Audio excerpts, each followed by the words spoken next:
उर्मिला जहाँ खड़ी थी उसके ठीक सामने एक छोटा सा मंदिर था। वहाँ एक वृद्ध पुजारी बैठे थे। न जाने कैसे उर्मिला को आशा की एक किरण दिखी।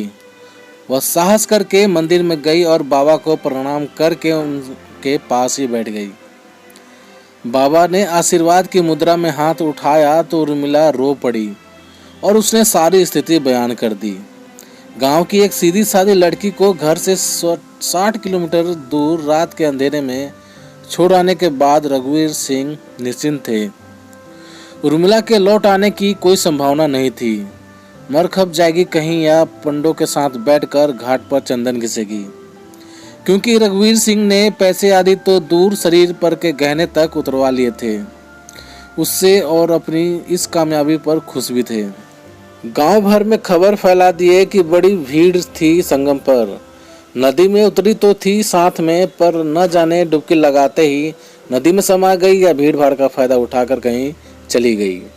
बरचलन का क्या भरोसा। मैं अपने स्नान ध्यान में लगा था। थोड़ी देर बाद जब मेरा ध्यान गया तो उसका कहीं पता ही नहीं। बहुत खोजा, फिर मन मारकर घर लौट आया। किंतु रघुवीर सिंह की खुशी को गहरा धक्का तब लगा जब दूसरे दिन शाम तक किसी अनहोनी की तरह उर्मिला दरवाजे पर आकर प्रकट हो गई। रघुवीर सिंह भौचक्के रह गए, किंतु सांस अड़कर खड़ी हो गई।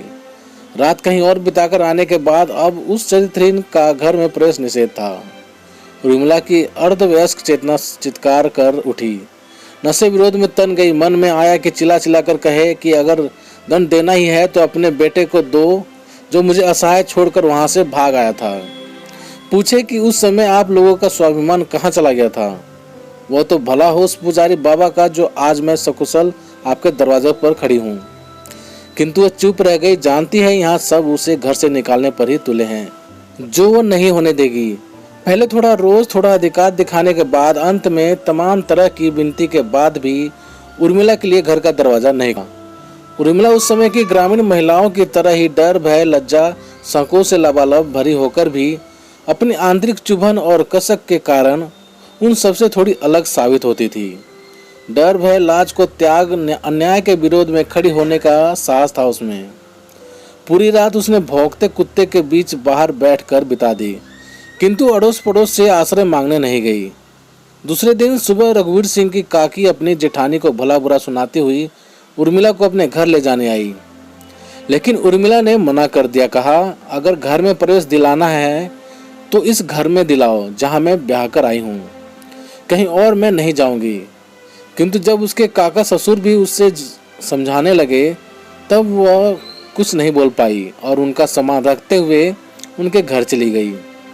उर्मिला रघुवीर सिंह के दूसरे विवाह को रोक नहीं पाई। दिन दिन भर खटते हुए और रात रात भर जागकर उलझे विचारों को सुलझाते हुए उर्मिला ने 2 वर्ष और बिता दिए। वह काली भयानक रात जब रघुवीर सिंह का दूसरा विवाह हुआ, न जाने कैसे उर्मिला की हर रात में मिल जाती। न सिर्फ इन बीतती रातों में बल्कि उर्मिला के विवाह की रात में भी। वैसे ही वेद मंत्रों के बीच पवित्र वचनों को दोहराया होगा रघुवीर सिंह ने। वैसे ही फेरे, सिंदूरदान। उर्मिला अपना अपमान से तिलमिला जाती। आक्रोश में उठकर बिस्तर पर बैठती, किंतु फिर स्वयं ही शांत होकर आसानी से न आने वाली नींद का इंतजार करती। सोचती क्यों पड़ी है यहाँ। क्या अब भी उससे उम्मीद है कि रघुवीर सिंह अपने रूखेपन पर पछताकर किसी दिन आएगा और अपनी गलती स्वीकार करेगा। सिर्फ इस एक वाक्य को रघुवीर सिंह के मुख से सुनने की इतनी ललक। क्या रघुवीर सिंह की गलती स्वीकार कर लेने भर से वह उसे माफ कर देगी। उर्मिला की आंखों में रघुवीर सिंह का इंतजार ठहर सा गया है। पिता कई बार लेने आए पर वह नहीं गई। कुछ है जो उसे यहाँ रोकता है। शायद कुछ स्वप्न, कुछ इच्छाएं, कुछ उम्मीदें, और सबसे बढ़कर शायद उसका अपना स्वाभिमान। इन बीते सालों ने उसकी तमाम इच्छाओं को निगल लिया। कई कई दिन तक वह सिर में कंघी भी नहीं करती थी, शीशा नहीं देखती थी, सिंदूर काजल को याद नहीं करती थी। अव्वल दर्जे की देहाती तथा दक्यानुसी परंपराओं में जकड़ी महिलाओं के बीच थोड़ी सजग संवेदनशील उर्मिला पगली की उपाधि से विभूषित हो गई थी। कब और कैसे यह उपनाम चिपका यह तो उसे ठीक ठीक याद नहीं, किंतु अब वो बड़ों के लिए सिर्फ पगली और छोटों के लिए पगली काकी हो गई थी। तो प्यारे दोस्तों, इस कहानी को यहीं आराम देते हैं और मिलते हैं इस कहानी के अगले पड़ाव में। तब तक के लिए जय हिंद, वंदे मातरम।